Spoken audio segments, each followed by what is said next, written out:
Imagine this. It's 8 a.m. in the morning, you're at the test center, and you haven't slept a single wink last night because you were so nervous.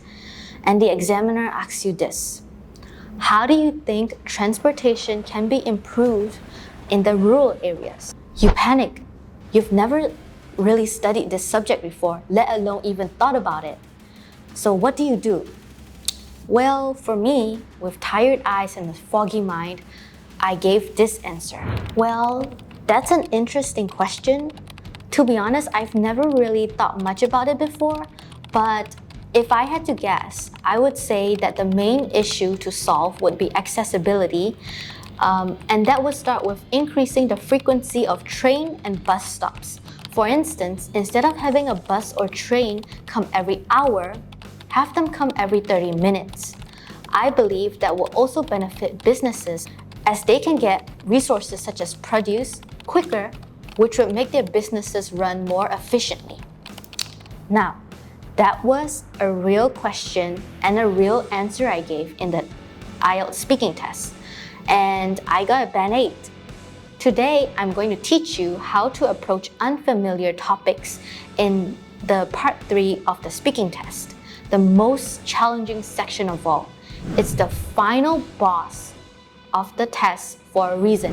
You're most likely going to be tired because it's the end of the exam, the questions are going to be more advanced and more academic, and you may have never encountered the topic before. Now let's break down my example answer and analyze how I came up with it.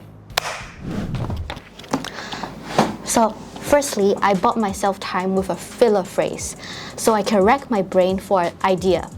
Just to let you know, it's never a good idea to rehearse or prepare lines for the IELTS speaking component. Overly prepped advanced words or phrases can come off as pretentious.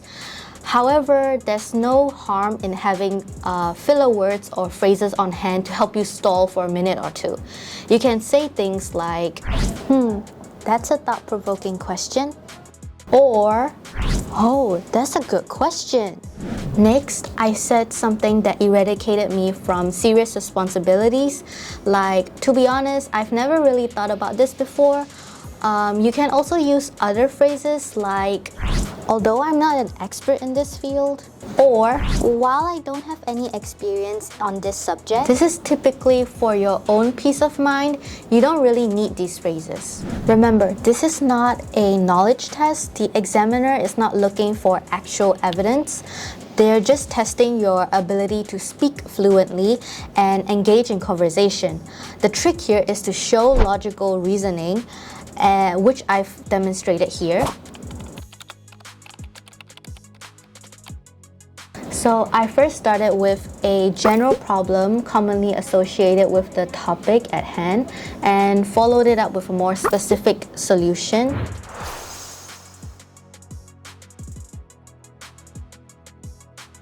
Remember the phrase general to specific. Then I gave an example of the solution. For instance, instead of having a bus or train come every hour, have them come every 30 minutes. It doesn't have to be complicated, just present the current situation with a slight improvement. Finally, by a miracle, I thought of something closely related to the talking point.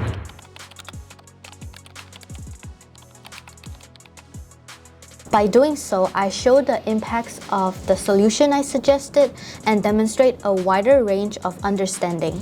You can also think of other factors related to the topic like social, economical, or environmental outcomes and include a line or two about it. Remember, it doesn't have to be perfect factual evidence.